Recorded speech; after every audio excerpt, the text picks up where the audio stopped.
we're constantly talking about $1 million spends per month, hundreds of thousands per month. This is 6,000, 3,000 to start, five now. This can be considered a low spend account. So if you've watched a lot of these and you're like, that only works for like these big companies. Well, yeah, it can magnify with scale for sure, but all the principles still apply, even if you don't have a super aggressive ad spend. I think it's also extremely important to see how this works for smaller companies as well. Yeah. It's easy to give me 100 G's and be like, I don't know, figure something out. I'm like, I'll blow 50 grand the wrong way, and then the other 50 grand I'll find out what works.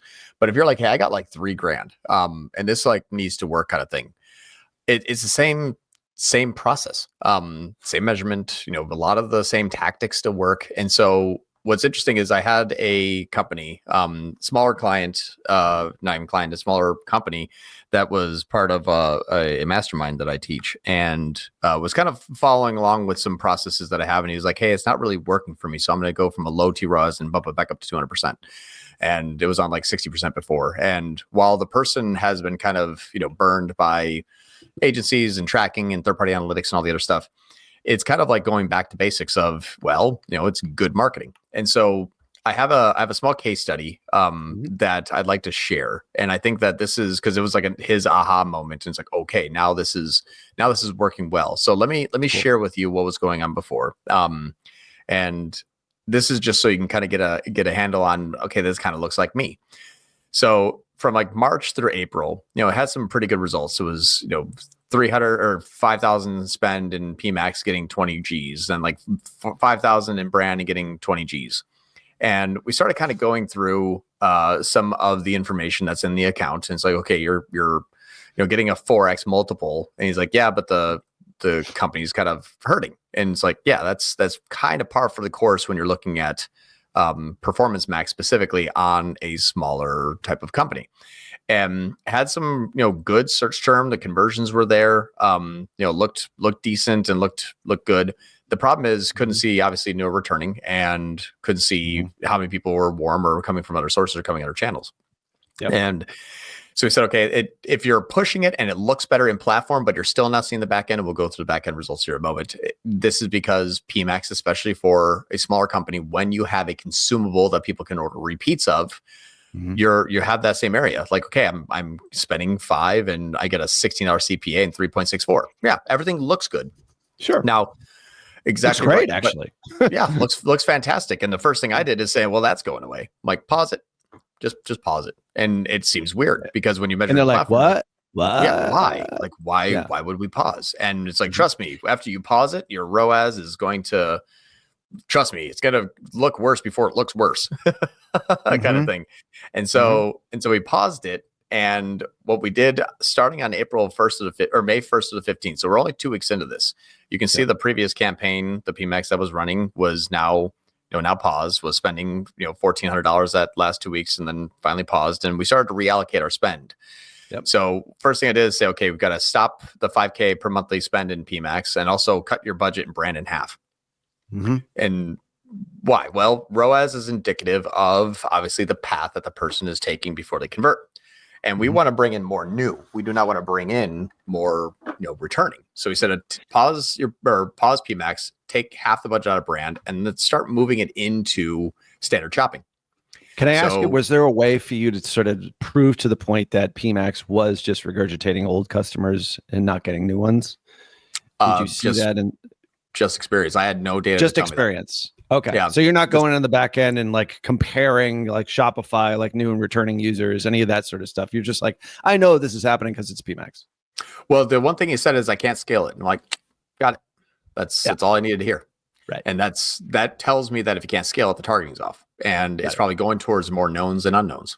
It's exactly right. Especially if you look at the T-ROAS target being 300%, that kind of guarantees it's going to go after more knowns than unknowns.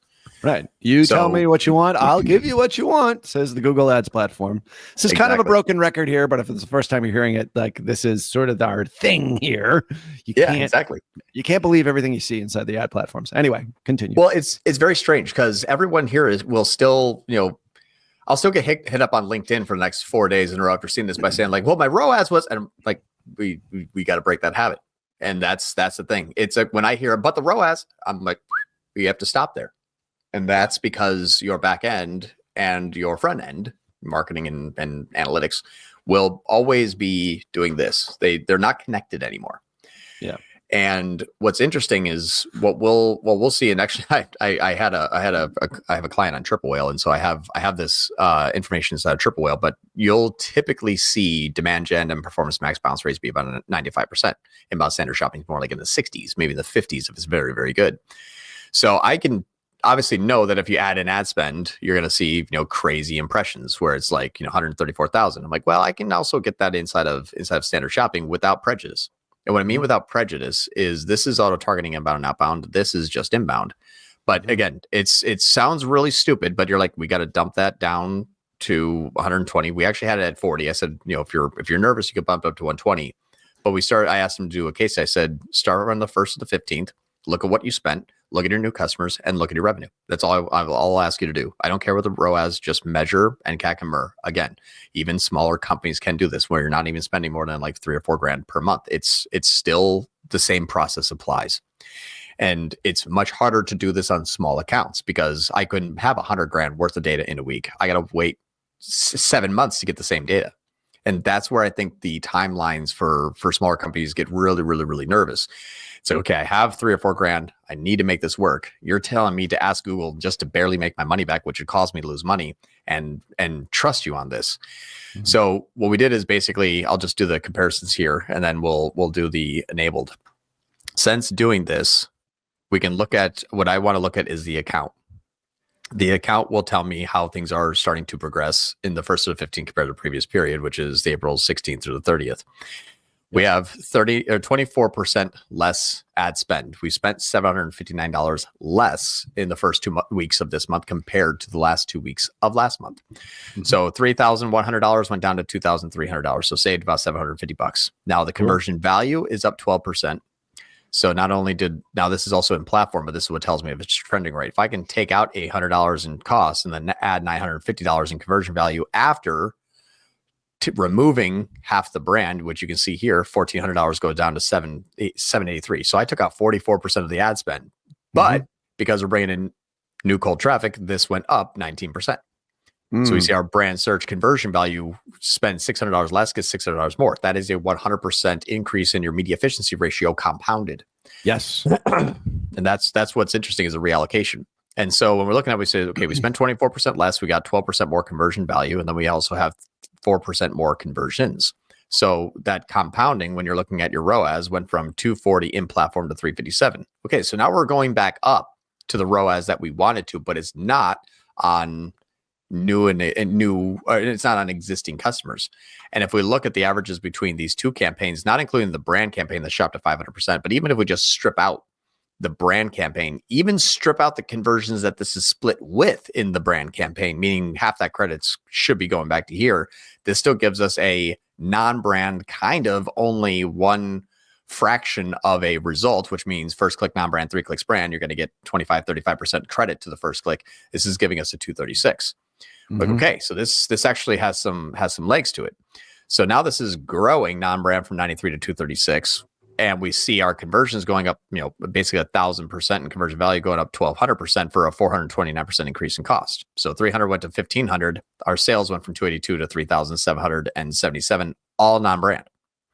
Like, okay, so now we're starting to see this can push. So we had to strip out the bad. We had to remove the branded ad spend. We'd have to remove PMAX and brand ad spend and revenue and isolate this to say, can I push this? Well, in 2 weeks, yeah, if someone's like, I do 20% scale every week. And during the mastermind, I'm like, no, that's not relevant. If you're getting the results, hit the gas hard. You're going to find a ceiling and you'll get less efficient on the way up there, but you'll find the ceiling of efficiency or your glass ceiling of scale. Something will come first. Right. Haven't seen that yet, really. And we still have, obviously, this is just a preliminary, but this is like, yeah, there's still way more room to grow. So I said, how's this actually affecting your back end? From May 1st to May 15th, we just took out $750 in cost. Yeah. Right. We gained about $5,000 in more revenue. 15% more orders, 18% less returning customer rate because now there are more new customers. Our 19% more gross sales, 20% more net sales. And we see the kits and are heading up. 33% more kits here, 37% more kits here. Interesting. That sounds like we actually took a $300 ad spend and put up to $1,200 for kits. Yeah, that's actually working. So now things are starting to work well. We have the same exact people, 4% difference in traffic, because what we did really didn't change much in terms of users. However, we are spending a whole lot less for the same amount and getting more. So switch from proactive kind of crappy display traffic and GSP to now our conversion rate's up 17%, and it's kind of like added to cart, reach checkout, and even complete a checkout, and everything. And our Facebook remarketing is kicking in really, really well now. So it's kind of an interesting thing as to how we look at, that's up. Email's actually down, which is good, but all of our searches, direct, everything that we can see directionally is going well. And so then we hop into customers and we say, okay, if we look at the first time customers, again, this is the information that we have to go through and say, if I took $750 out, quote unquote, how much did we lose? Well, we have 376 in the first 15 days of this month. And then we had 310 the last 15 days of last month. So 66 more customers, 376. Yeah, 66 more 66. New customers. So 66 more new. Oh, that's the wrong thing that I just opened up here. Hold on. I messed up. Is that your Pornhub login? Don't. No. Certificates of landing pages. we don't want to show that. Yeah. No, that's on a different tab. That's over on the screen. I just did a podcast on Pornhub advertising yesterday. So anyway, that's sort of top of mind. Yeah. Anyway, yeah. I just had a client ask me to advertise in Grindr. I'm like, all right, man. Okay. I know. I'm like, I don't know what I'm doing over there. All right. So that's all new to me. So that was cool. $750 less than 60 more new customers. Now that's pretty crazy. It's really interesting. So if we just do an NCAC for fun, let's do this here, because that's what really matters. So 1st through 15th in May, let's do an NCAC together. And for those who have never actually done an NCAC by hand, this is how to do that. So we have 31. Pay attention, class. Yeah, $3,140 in spend, and we have let's go to the previous period, because that was the last days of that month. We have 3 now divided by 310. Okay, so a $10.12 NCAC. Now let's go over to the next one. Let's do it over here, which is going over from May 1st through May 15th. And then we have 376. So let's do that over here. And I'm just doing the proactive spend because that's the only thing that we really changed. We have the remarketing. Where is my other one? There it is. Now we have 2380 divided by 376. Okay, 376. Look at that. So we went from $10.12 to $6.32. That's like a 40% reduction in NCAC. Yeah. That is a 40% reduction in NCAC and saving $750 in 1 month. 39.4% reduction in NCAC, but we're just going to round up to 40. Anyway, it's 39.99 repeating. Yeah. I failed now. Huge. I don't know what that means. That's huge. Like, this is 2 weeks with low spend, couple of different changes, and all of a sudden this business is on a completely different growth trajectory. And all I had to do was take a campaign that was getting over like a 300% and 400% ROAS and just pause it. Again, it's counterintuitive. Right. And that's when people are like, well, John, but the ROAS. It's like, I don't care. Doesn't matter. This ROAS is not going to do this. Go, I think there's about 5 steps here if I was counting in my head, like what you did. First off, 1, 2, 3, 4, 5. Like, if people can kind of think of this, because we're constantly talking and as you're thinking about that, we're constantly talking about $1 million spends per month, hundreds of thousands per month. This is what, 6,000, 3,000 to start? Yeah, maybe like 5 right now. Is what 5 now, like this is low. This can be considered a low spend account. So if you've watched a lot of these and you're like, that only works for like these big companies. Well, yeah, it can magnify with scale for sure, but it's still all the principles still apply, even if you don't have a super aggressive ad spend.